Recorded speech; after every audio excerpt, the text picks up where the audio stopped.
Welcome to the Community Hotline, presented by 88 Real Estate Media, for the community, by the community. I am your host, Bob Pang. And today we have special community member, Mr. Thom. Why don't you introduce yourself, good sir? How's it going, guys? I am Thom Guerrero, aka the Mortgage Doctor. First time on the Community Hotline. Yeah, I didn't know you were going to bust out the white stripes on the ukulele, dude. I was impressed by that. Literally, I have my ukulele sitting right there, but I really can't play it. I got a little bit of like somewhere over the rainbow, but that's it. I should have liked that one. That was way cooler. No worries, I appreciate it. So, what is it that you do, Mortgage Doctor? Can you want to give a little brief intro, like in your profession, so the kids, like all the kids listening, they'll be like, "What is this guy? The Mortgage Doctor? What's that?" Why don't you like kind of go into that? So I'm a mortgage broker. I have been in the mortgage industry and finance for 10 years now, or more. There's a lot more gray hairs there now. But essentially what I do right now is my job is to help people get ready to purchase real estate. You know, I'm mostly focused on the residential aspect of that. So it's helping people buy homes, but I've done some commercial in the past. So helping investors purchase, apartment buildings and things like that. But yeah, that's really, my goal is really to help prepare people for whatever financial future they're looking for. I handle it mostly from the mortgage perspective, but I try to give clients a well-rounded view on finance. Luckily, with my background, I've had a lot of experience with that. But the mortgage doctor persona is an attempt to take that financial industry and come at people from a relatable viewpoint. And that's the whole goal with the mortgage doctor. So you're not seeing me in a suit and tie right now because my clients don't wear suit and ties, So I don't have to put on a front to tell people what they want to hear. So I'm going to meet people where they're at. And that's the goal with the mortgage doctor, is to be a little bit of be counterculture in the financial industry, which I feel like is extremely bloated, and it's very flashy, and it doesn't help people for the most part. There you have it, folks. The Mortgage Doctor. That was such a fantastic open. I think it really spoke to the hearts. So let's kind of transition into our first topic. Oh, by the way, rules of the game real quick. If you do curse, you will get a first strike. And if you curse twice, you'll get a second strike. And then on the third strike, the majority has been said, yeah, everyone just gets booted. But so far, nobody has done that. My goal, you know how you asked me about my intention before we started? My intention is just not to get kicked off. I feel like that'd be a good thing for me, actually. I love it. All right, so first topic of the day is money. What is money? So, I feel like this is a very loaded question, but essentially, I can tell you that I've been through several different versions in my life of what money is. And I think that currently, I feel like money is just an amplifier. Truly, when you break it down to its core, it's only going to amplify what is going on in you personally. And that's the reason why when people get money, people say like, oh, this guy changed when he got rich, or this or that. And I don't think that's the case, actually. I think that it's just amplifying whatever is going on internally. So if you have that issue where you feel like, you are not good enough, or this or that, the other thing, I feel like a lot of people, especially successful people, they use money as a crutch because they feel like the more that they can show off and the more that they can gather, that it gives them a sense of power that they don't have within themselves. So that's kind of my viewpoint on money. And so I think that it's a very interesting topic. I like having money. Don't get me wrong. I'm not, I don't live in a tent, even though I work out of my garage right now. But it's important. But it is a tool you know. And I feel like that's the thing, is whenever money is in control of you, you're not using the tool properly. You know? I would use the analogy of a hammer. A hammer can build a house. A hammer can also be very destructive. Depends on how you want to use the tool, you know? Right. So, yeah. Hammers and tools, kids. Hammers and tools. There you go. Love it. What has your viewpoint of money changed since you were in high school to now? Oh, completely. What would you say has the biggest change, and when did that change occur? You know, it actually didn't occur until probably recently, if you want me to be honest. I would say within the last 5 years, I had an overhaul for myself. And I think that this is where it is deceptive, and it's quicksand to a lot of people. When I was in high school, my thought was, I want to be rich. You know, I want to have this. I want to have that thing. I want to have the ability to do this or that. Did I lose you? I don't see you anymore. No. I just switched the screen. Like, you can change it, and I was like, "You're a story," and I was giving you your space. Okay, yeah. All right, that's right. I missed it.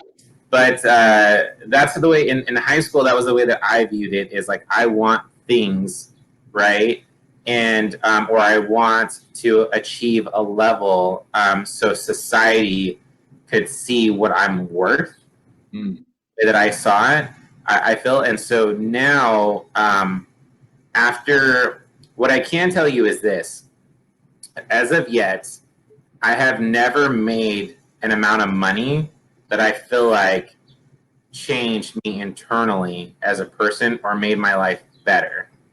And that's a scary thing to say, because having the viewpoint, and like I said, like thinking about that, like, for example, like we would throw out the term all the time, or in society, it's like, this guy's a millionaire, right? Like, that means something, that somebody has $1 million or over $1 million or millions of dollars. But the truth of the matter is, being in banking, and then for myself, making a good amount of money personally, I can tell you that there is a lot of millionaires that are out there that are pretty miserable people. They're not happy with themselves, and the money hasn't done anything but create more of an issue in their life. So for me, from a high school perspective, those goals that I had for monetarily where I want it to be, it's shifted. Now the way that I look at it is, I want my goals to be how I want my life to be set up, not the amount of money that I want to make, right? Right. So I love that. That's the huge difference for me right now is, I want to, my goal is, do I want to help people? Do I want to spend more time with my family? Do I want to do this? Money is a great tool to use to allow you to live a lifestyle that you want to live, but money is extremely destructive if your goal is the money. That's my viewpoint. Don't make money the goal. Well, that's, you know, what's funny is, like, so you'll be the first person that I'll talk to you about this. So this is a community hotline exclusive. Oh, community hotline exclusive. Yeah. So I talk to people all the time about finances, right? So if you think about it, like, what's the one thing that you probably wouldn't share with most people out the gate? You probably wouldn't talk. How many of your friends have you talked to about your finances, right? Honestly, about your finances. I joke around all the time, but I call myself a financial therapist, because it's like I get to see, I'm seeing the most hidden part of most people's lives on a daily basis. I'm looking at their credit, I'm looking at their income, I'm tearing it apart, I'm seeing what they're spending, right? Right. Imagine you calling me and you're like, hey, Thom, I'm Bob. Somebody said da-da-da-da-da. And I'm like, cool, I'm going to pull your credit right now, and I'm going to look at your income. How much money do you make, right? Right. It's a very weird thing that's normal to me. The cool thing about it, though, is that I do get to see, and I think that's where my perspective has come in, is like I've gotten to see so many different versions of how people live their lives. And what's even more interesting is I see people that have the facade where everything looks amazing up front, but financially they're in a horrible position, right? So, so here's something that I've done this year so far, Okay. Right.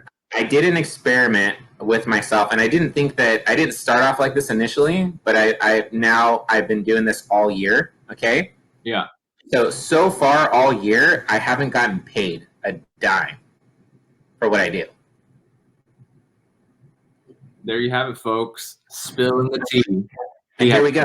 Okay. Because here's the concept behind this. So, and I've heard people say it too, like, how do I know who's a good professional to work with? And you know, my concept was, I tell people all the time, I preach that you should have money saved, that reserves are important, right? Mm-hmm. And then on top of that too, I was thinking about it professionally, and I was like, okay, so how do you know who a good professional is, right? And at the end of the day, it's very difficult, especially in the finance industry and the real estate industry, when you have individuals that they're fueled on commission, right? Right. So you have somebody that's fueled on commission, so they need your deal to close so they make money. Why don't we ask our professionals how much money they have saved? I feel like that's a very, very good, relevant question to ask to see if that's a professional we want to work with, right? Like, am I the deal that you need to get done to pay your rent? Because if that's the case, how fair is the advice that you're giving me, right? It's kind of an interesting concept. Dude, that is the best concept. Please. So here's what I've done. So I made an agreement with my broker, and I told him I want you to hold all my money until I'm ready for it, and I'm going to live off of my savings as long as I can. So far, from May 29th, so far the last time I got a paycheck was December 15th of last year. Okay, so from December 15th to now, I haven't gotten any of the money that I've made off of any of the deals. It's being held for me. Okay, it's not even like I'm putting it in my savings account. I can't go grab it. It's like a lot, you know. And he's cool, and he's such a cool guy that he's going along with my craziness, and he's okay with doing it for me. Right. So, but the thing is, like, it's really been a good test for me because it's been a test to see, am I passionate about what I do, right? Giving people the best advice. Okay. I've had some very, very hard, hectic deals where I'm pulling my hair out and I don't even get the satisfaction that I'm getting a paycheck right after. Think about that, right? So it's been a really good test for myself to see where am I at in this industry and do I truly love what I do? Can I do it without getting paid technically? And so far I've lasted until May 29th, right?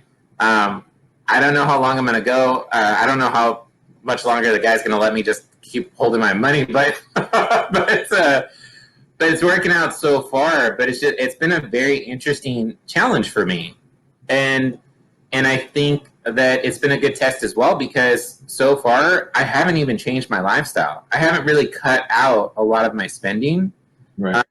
Which is an even bigger indicator that I'm living comfortably and within my means, which is just as important. You living within your means is just as important as the amount of money that you make, period. What are the top 3 tips that you have for people to be living off their savings from everything there? So I think that what I've learned so far in this experiment has been that it's been a good opportunity for me to see what is not necessary in my spending patterns. Okay, so I have noticed that when I say I haven't changed my lifestyle, I'm still enjoying life. I'm still doing fun things. I've purchased a vehicle in this time with cash, with my savings. So I've still done things, but on the same token, those are things that I would consider. I'm not going to use the word essential because I feel like that's bastardized right now, that everything that's going on. But it's something that I'm willing to exchange my safety net for. Okay.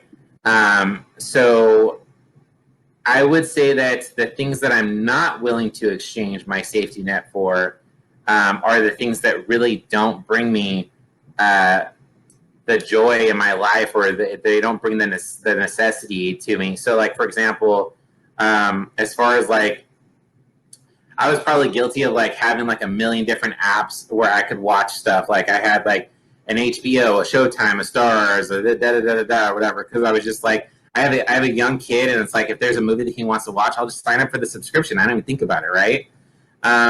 But those things where I was just like, okay, I can cut this out, and that was easily adding up to close to a couple $100 a month with all these like little subscription services that I had, stuff like that. Where I was just like, that's not really adding to my life per se, but I still have spent money on things that I enjoy doing that actually is like benefits. Like, for example, one of the things that was funny, like I do have a boat. My boat broke. I had something that was going wrong with it, and I thought about it too, and I was like, kind of still in this time, like, do I need to spend the money on the boat thing, right? But this goes back to the what I was talking about the mentality behind the money. Right. I work a lot. I work very, very hard, right? And I work long hours. So when I thought about it, I was like, what is it about this activity? Like, why do I even have it? Is it just a prestige thing? Am I doing it just because, whatever? And when I thought about it, I was like, no, like the boat is one of my sacred things where when I'm on it, when I'm on the water, I can't work. It shuts me off, right? So then I was like, I'm willing to put some of my money behind that because that's the kind of experience that is worth it in my life right now, right? Where I can have a shut off and I could say, okay, this is me time, and I can invest and my family can have memories, right? Right. So I did this checks and balance in my head, and I was like, yeah, that's worth it to me. That's something that I realize the purpose behind that whole thing. And I appreciate it more because I'm like, this is my time, right? I love it. Some girl, not some girl, this lender that I know, that I had here, Mina, shout out to her. She told me that her biggest problem in her life was that she doesn't have that shut off switch, and that she would pay a lot of money for that shut off switch. And now I'm gonna go tell her to buy a boat. Yeah. Yeah. Well, ironically, I told you I purchased a motorcycle because that was one of the things that I did during quarantine, because it was the same concept for me. Like, it's something where when I operate it, I can't think about everything else and I can't take phone calls, and it's not my time. So if I hop on that and I'm riding for an hour, that's my hour of peace, right? It's the same as meditating. But obviously we're not all super diligent where we can walk away from our phones for an hour, and that's the problem. And I was talking to somebody yesterday. It's a loan officer and a coworker that I've had in the past, and very, very sweet person. And she was explaining to me that she was so busy, right? She's like, I'm so busy. I'm burnt out. I don't feel like I love my job anymore. I feel like I hate what I'm doing. And I gave her the same advice, and I was like, look, if you're making money right now, you need to use it, and you're going to work that hard. You need to use it for things that are going to take stress away from your life. So I was like, don't go and buy, some ridiculous item. She was like, well, yeah, I just, she's like, I want to buy a jet ski or something. And we were talking about that. I was like, don't buy a jet ski. Like, don't do that. Because you're not going to pay for it cash. You're going to get a payment. And all my toys, like all the stuff that I use that I'm telling you about this concept, right? I have pink slips. So I'm not financing this stuff, right? I pay cash for it, and I'm not paying interest on it. And it's an asset because I could turn around and sell it in a second because there's nobody that owns that idea, right? So just preface that. So I'm not saying go and get a bunch of debt and take out payments. But what I did tell her is I was like, look, I asked her about her savings. That was an issue that she had. Most Americans, statistically, I was reading a statistic during quarantine, but I think it was saying like something close to 60% of Americans have less than $1,000 saved. Yeah. Okay. No, it's true. Right? Can you imagine the anxiety that you would have worrying about leaving your job, right? If you only had $1,000 or less saved? And so what I told her is I was like, look, if you want to leave your job, leave your job. I'm not going to tell you to stay at your job, right? But what I'm going to tell you is you're feeling the stress about leaving your job because it's golden handcuffs, because you are spending all your money and you don't have it saved, so you don't feel comfortable enough walking away. That's a Gary V. I've heard Gary V say it before too. He's like, you're not worried about walking away from what you're not passionate about. You're worried about walking away from the money. And that's where the tool is destructive, because now it owns you and it's not the other way around, right? So when you own money, that means that you can make decisions and you use that to leverage yourself and put you in the healthiest position. When money owns you, that means you're a slave to whatever you're doing because you can't let go of the money, right? Like, I don't know if you've ever heard the story about the monkeys and the coconuts, right? Like how you can trap a monkey. And I don't know if this is factual, but I know you like to fact check me, but I'll say the story, okay? But I've read in books that the way that you can that they've trapped monkeys in the jungle is they will take coconuts and they'll drill a hole in the coconut, right? And then they will put rice inside, okay? They'll put rice. Right. So what will happen is the hole is big enough for the monkey to put his hand through, but when he's holding onto the rice, his hand won't come out. Okay? Right? So now that rice has trapped that animal. If they were to simply let go of it, they'd be able to release their hand. And that's an example of, fact check me on it, because I know you're going to look into me, you're going to email me later. Fact checking is fine. I want to make sure that's an accurate story. But the concept, you guys, fact checking. Come on. Yeah. Thank you. And I appreciate that about you, because I feel like it pushes me to fact check even more, because I know you're going to fact check me, and I love it. But that's the concept, though. The concept is, if you cannot let go of something and it's to the point where it's going to endanger your life or hurt you or make you trapped, right, you're not in control. It's controlling you, right? I love it. So sorry. Tell us. So you're sharing all these stories and about like monkeys and coconuts and personal finance stories. So many tips. Who what type of person were you in high school? That's a great question. So my high school career was pretty short. I actually only went to high school for 2 years, but in high school, I think that I was the type of person that was searching for an identity, and I didn't really have a strong one. So if anything, I could say like one of the weirdest things about me in high school that I noticed was that I didn't hang out with one group. High school is segmented, right? Like it's everybody gets into their own specific lane, and everybody's learning their identity. Some people, and I feel like in high school it's very deceptive, because the people that come off with the strongest identities are the ones that have the weakest identities, ironically, but it's just like very flashy, right? Just like in finance, the people that are to the nines, suit, tie, usually those are people that are trying to fake it till they make it, right? I just got off a Zoom meeting with a client, and I'm here in my V-neck, and we're talking, and I'm like, hey, this is, my education will speak for myself, right? Like, you will either know what I don't need to give you an impression. Like, I have the knowledge within me. In high school, I really struggled. I think that was one of the biggest things that I struggled with, was seeing people that had an identity, and I wasn't sure how they were so confident saying that this is who they were. And I struggled with that a lot. I think that it ended up working to my benefit, because it enabled me to try several different things. So I kind of got to come up with my own ideology, and it took me years. Like, it honestly took me most of my 20s to even start to get solidified and say, like, this is who I am. But the cool thing was that I really didn't pick a lane in high school. I didn't have that identity construct, so I wasn't tied to anything. So I could truly become whoever I wanted to become. And I think that's one of the things that's like very funny about me right now. Like, we've talked about, that's how we met, was through social media, right? Through my Instagram account.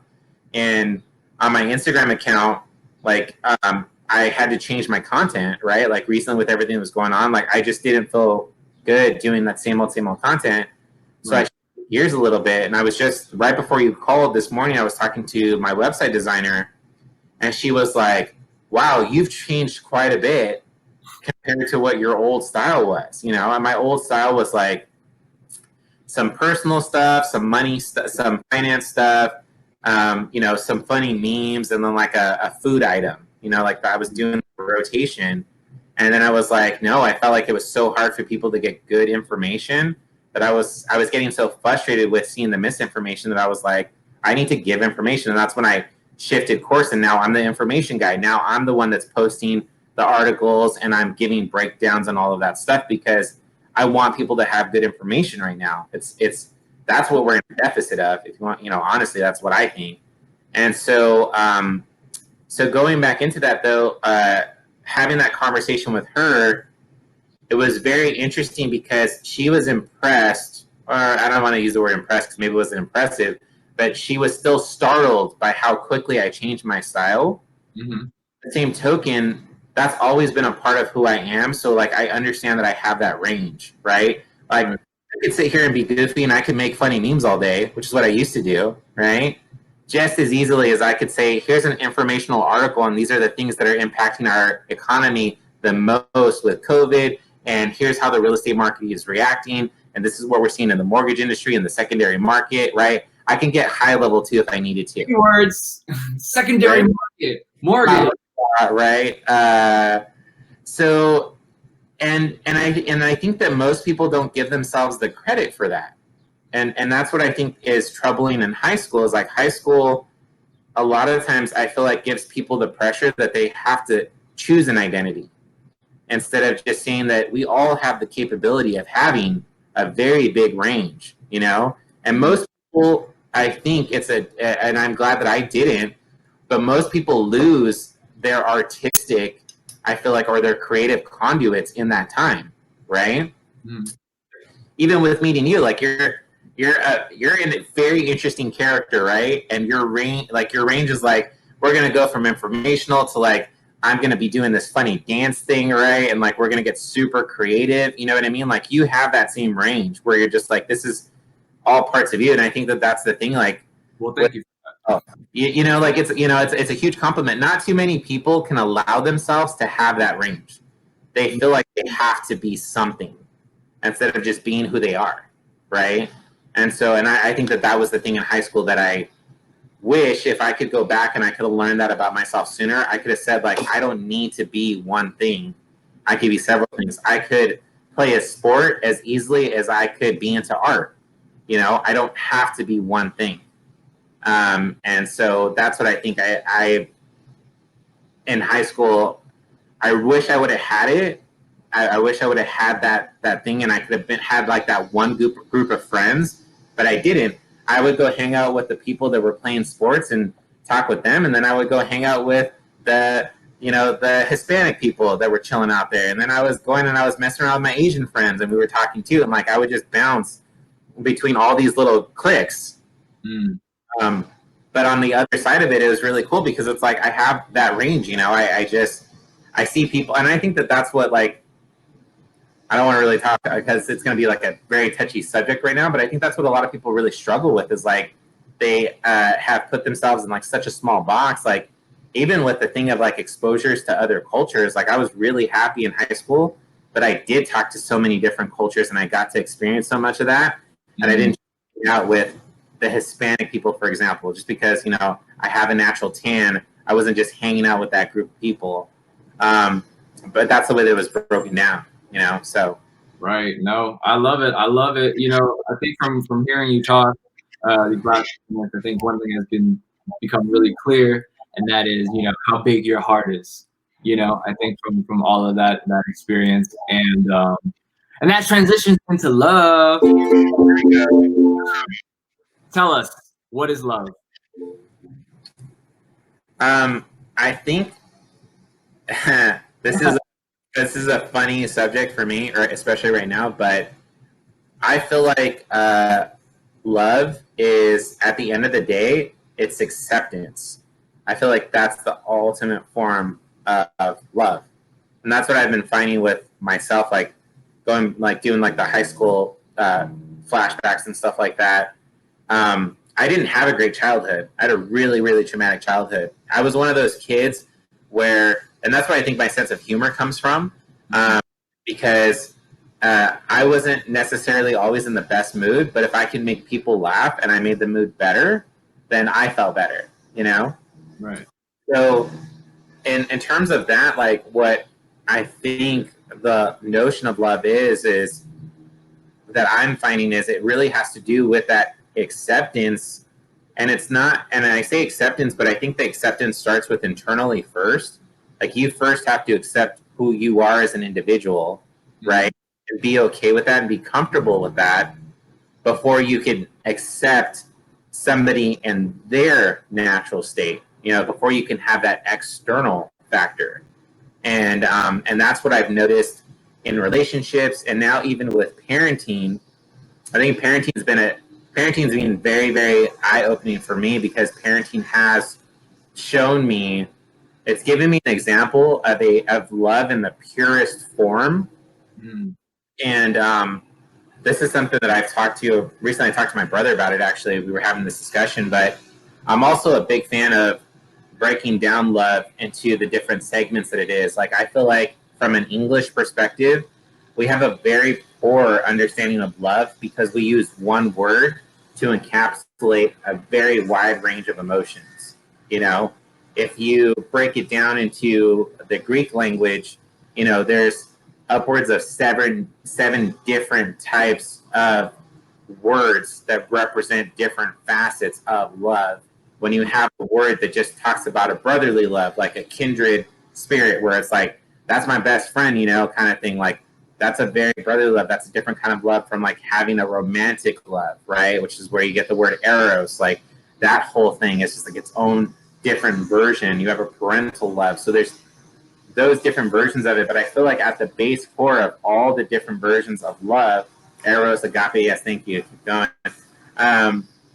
Agape is a very interesting concept too. But that being said, they come down to an acceptance. And I feel like that's where you do have, when you struggle with that love, I think most people that struggle in relationships, especially, they struggle. And I'm speaking from my own personal experience. I struggled with loving myself for a very, very long time. I wasn't comfortable enough in my own skin, right? Which goes back to the concept too of like how I now engage in business, right? My business engagement is different. It's a counterculture. It's you're going to accept me for who I am, but I'm also going to accept you for who you are. And I'm not going to put on a front, so you don't put on a front with me, you know? Right. It's that acceptance creates that environment for that love to flow between people. And when you don't have that internal love first, when you don't have that set correctly, no one else, no thing, no money, no tangible item can ever fill what that void is inside. And that's, I feel like it actually does tie a lot into the money thing. Not to get too religious, but I mean, if you look at certain religious texts, or like even if you look at like Judeo-Christianity, like it does have a very strong background where there's a lot of talks about how, you know, money is the root of all evil, which is actually translated incorrectly, that it's the love of money is the root of all evil, which I do feel like is correct. I feel like that is a huge detriment to people when they get the love for money. That's very, very damaging.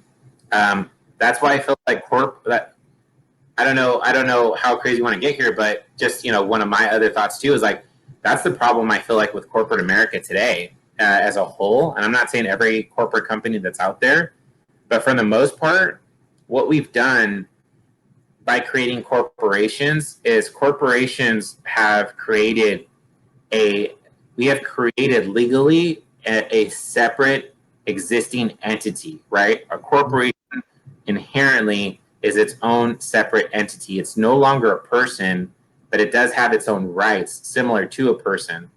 But the problem is when you set up a corporation, and corporations have no soul to them, right? They don't have the ability to feel. right, then the corporation drives itself based on profit, right? Which, if you think about it, is the love of money, right? So when you have these corporations that are set up and structured like that, and we've removed the humanity from business, I think that's where you get a lot of examples of really bad business, you know, where you see these companies, you're like, I can't believe they did that, or I can't believe they were hurting consumers, or I can't believe this was happening. And the truth of the matter is, it's because we're trained, we're indoctrinated from a very, very young age in corporate America that this is a rule that corporate came up with, right? Like you hear that terminology all the time. And that's such a scapegoat for people because this corporate entity now has all of the ability to take all of the blame, and you can separate that from humanity. And that's a very big issue, I feel like, in corporate America. It bleeds into finance, it bleeds into every different organization that we interact with. But from a corporate standpoint, it's very, very troubling that a lot of these corporations run without a soul to them. And I think that's ultimately what hurts a lot of people. Sorry, that's like a side tangent, but I love that. That is deep thinking. I think that is something that's on the minds. It makes a lot of sense. I mean, I agree with you 100%. But that is pretty much the end of the show. You know, our time is up. Before we go, you have shared so many. You shared your soul and you shared your heart and you laid it out and you're super vulnerable. And, you know, I think at the end of the community hotline, you know, I just want to ask, you know, what can the community do for you? Right? What is your biggest problem in your life that you would like solved? Oh, personally? Yeah. Yeah. For the community hotline. Yeah. I'm actually in a pretty good spot right now. But I think that what I would like to throw out there is, and I had wrote this on my Instagram, actually too, as kind of a thought for a story that I was sharing. But you know, my goals have shifted dramatically at this point, and I think that I'm at the phase of my life where, to me, helping people actually helps. I find that it enables me to help myself, right? And I feel like that's something that most people don't realize is most people think that they need the help. So they're like, help me, and they have their hand out. But if you take your hands and you help somebody else, it helps you by default. So right now, I feel like with my goal, with where I'm at, is I would like to help more people, you know? So if you are, same thing that I've been putting on my Instagram and stuff like that, you know, I do want to be my goal is to be somebody that's part of the financial industry where you're like, that's somebody that is telling it to me straight and that's there to help me regardless of their paycheck. And that's what I want really at this point. So what I would ask is if there's anybody out there that needs some help or that's been struggling with a financial issue, especially mortgage related issue, let me know. Obviously what we talked about, it has nothing to do with the compensation, but I like it. To me, you know, it's very similar with an attorney who's picking up pro bono work, right? Where you're just like, I'm giving back. And I feel like that's ultimately how I am helping myself right now. I have a lot of really, really stressful things that I deal with. I have very high-end clients that it's high pressure. It feels good just to help somebody, even if I'm known, I'm taking the time to give them some answers, and I'm not getting anything out of it. At least financially, that really does a lot for me. So I would say that if you guys can help me help you, as cheesy as that sounds, I'd appreciate that because it does go a long way for me. And then obviously, too, I've been trying to set up a very similar community with my Instagram, just to have a place where I can speak openly and people can ask me questions openly, and I'm going to give you the answers without thinking about my commission. So if you guys wouldn't mind following me on my Instagram account, The Mortgage Doctor, right there in the corner, this corner there. Yeah. Be super cool too, so we can connect. And like I said, it's about creating a community. I'm not telling you to follow me so that way you'll let me do a home loan for you. I just want to get to know really, really good people, and the community helps each other. You know, that's what we're doing. right? Just like your community hotline. But guys, seriously though, if you do need a mortgage and a home loan, like I do that too. Yeah. But yeah, he's got to eat. Everybody got to eat, okay? Yeah. No, I get it. Yeah, but there's different phases in careers, and I've been really, really blessed, and I've worked my butt off to get to this phase, And like I said, that's my thing right now. Is my goal is not to become a millionaire. As funny as that sounds, I really don't think that that's something that at the end of the day, on my tombstone, I don't want it to say Thom made $1 million. It'd be super cool if it was like Thom helped a lot of people. That's what I'd be out for. So that's my goal right now. I love it. Okay. Well, thank you guys for watching. Before I forget, 88 Real Estate Media is looking for members to join the oversight committee to build the best mindfulness school in Southern California. Shoot us a message to learn more. Also, if you do business in the real estate industry, please do consider hiring 88 Real Estate Media. That's it for you guys, folks. Have a good one. All right, bro. Good to see you, man.